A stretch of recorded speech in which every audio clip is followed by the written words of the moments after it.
اعوذ باللہ من الشیطان الرجیم بسم اللہ الرحمن الرحیم۔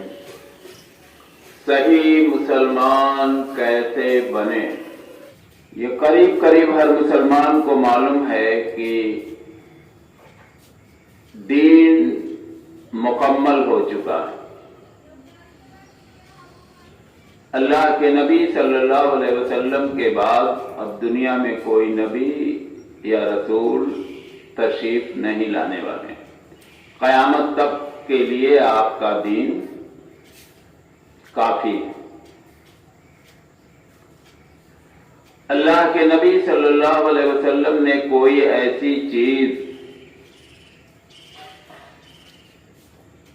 بتانے سے گریز نہیں کیا جو ہمیں جنت میں جانے کے لیے کافی ہو، اور کوئی ایسی چیز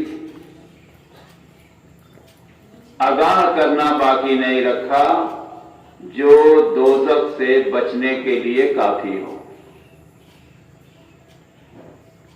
ایک یہودی نے اعتراض کیا کہ یار تیرا نبی تو ایسا ہے کہ پیشاب کرنے کے طریقے تک کو بتاتا ہے،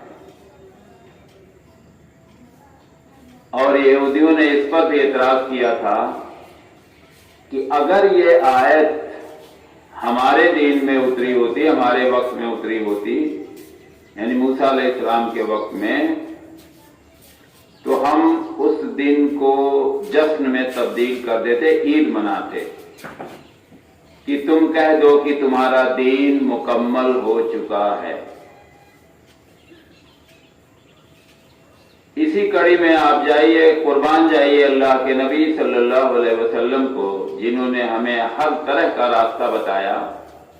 ایون آپ کو تعجب ہوگا کہ انسانی فطرت ہے کہ انسان ایک دوسرے سے مذاق بھی کرتا ہے، لیکن مذاق میں بھی اللہ کے نبی صلی اللہ علیہ وسلم کا پہلو دیکھیے، احتیاط دیکھیے، طریقہ دیکھیے کہ کتنے طریقے سے آپ اپنے ساتھیوں سے مذاق کرتے تھے کہ اس میں بھی جھوٹ کا دور دور تک کہیں سائبہ نظر نہیں آتا۔ سچی بات کو مذاق کے لہجے میں پیش کرنا، اس کے لیے دو مثالیں کافی ہوں گی۔ اللہ کے نبی صلی اللہ علیہ وسلم سے ایک صحابی نے کہا، اے اللہ کے نبی صلی اللہ علیہ وسلم آپ ہمیں ایک اونٹ دے دیجئے۔ آپ صلی اللہ علیہ وسلم نے کہا اونٹ تو نہیں، ہاں اونٹ کا بچہ ہم ضرور دے دیں گے۔ صحابی پریشان ہوئے رضی اللہ عنہ، اے اللہ کے نبی صلی اللہ علیہ وسلم ہم اونٹ کا بچہ کیا کریں گے؟ تب اللہ کے نبی صلی اللہ علیہ وسلم نے فرمایا، ارے میرے دوست، ہر اونٹ کبھی نہ کبھی اونٹ کا بچہ ہی تھا۔ اب یہ تھا آپ کے مذاق کرنے کا طریقہ۔ دوسرا ایگزامپل سنیے، ایک صحابیہ تھی، ضعیف ہو چکی تھی، تو انہوں نے کہا، اے اللہ کے نبی صلی اللہ علیہ وسلم ہم جنت میں جائیں گے کہ نہیں؟ اللہ کے نبی صلی اللہ علیہ وسلم کا جواب سنیے،